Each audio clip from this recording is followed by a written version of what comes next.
Thank you, Mr. Chair, and thank you for convening this important hearing on this critical topic, the deep ties between Taiwan and the U.S. and the CCP's growing threat to Taiwan and, by extension, America and the world. But first, there's a problem we need to address, Mr. Chairman. Americans don't know much about Taiwan. Take this scene from the latest season of the hit HBO series White Lotus, which takes place in Thailand. But one of the leads, Victoria, confuses it for somewhere else. We're here to check out this meditation center because I'm gonna live there for at least the next year. You want to live in Taiwan? At least she confuses Thailand for Taiwan, not China. But Victoria is not alone in her geographic illiteracy. 3 years ago, I had the privilege of visiting Taiwan for my first time with then Speaker Pelosi. After the trip, this poll by Morning Consult was taken asking Americans if they could find Taiwan on a map. It turns out that only 34% of Americans can correctly identify Taiwan, which is that green dot on the map. A lot of people thought Taiwan was in other places, where these yellow dots indicate even up in the Arctic Circle in Russia. This hearing is important for many reasons, not necessarily to teach geography, but as an opportunity to clearly explain to Americans why Taiwan is so important. First, I want to talk about values. When I've been to Taiwan, I've been bowled over by how amazingly vibrant Taiwan's democracy is. Let me show you this scene here.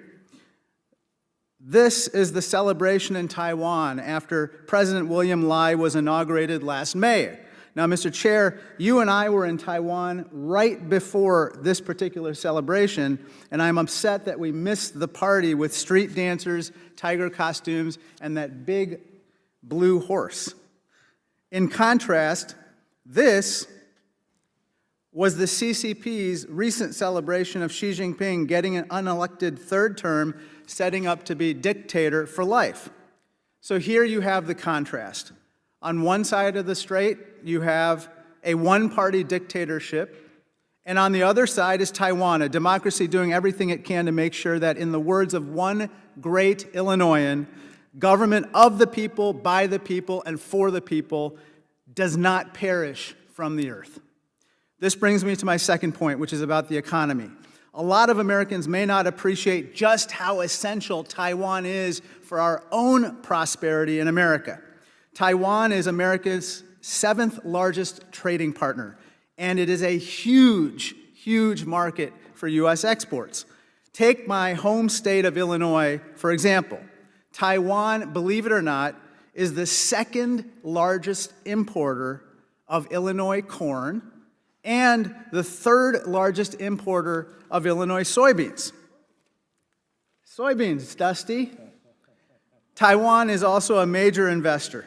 Since 2022, Taiwan's investment in America has skyrocketed, surging from $1 billion in 2022 to $14 billion just 2 years later in 2024. This includes the first installment of $165 billion in investment that one Taiwan semiconductor company alone is going to make, namely TSMC. This brings me to my final point.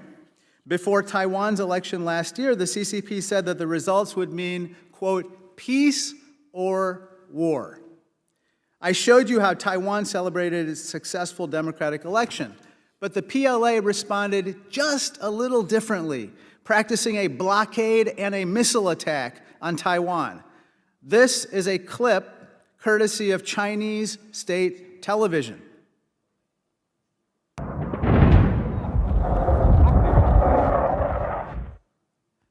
A little ominous, if you ask me, but that's how they greeted the results of the election. We know that Xi Jinping has ordered the PLA to be ready to invade Taiwan by 2027, and that clip gave you a visual of what a prelude to a possible invasion could look like.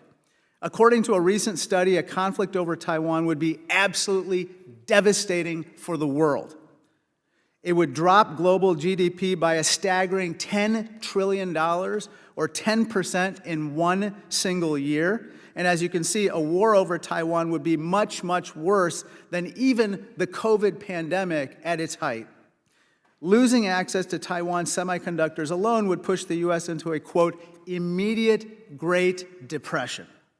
People would die, and our economy would crash. America, as the chairman mentioned before, America does not want a war over Taiwan.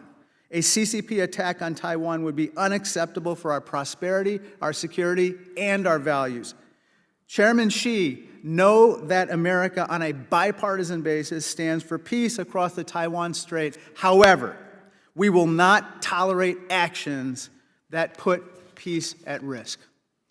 Thank you, and I yield back.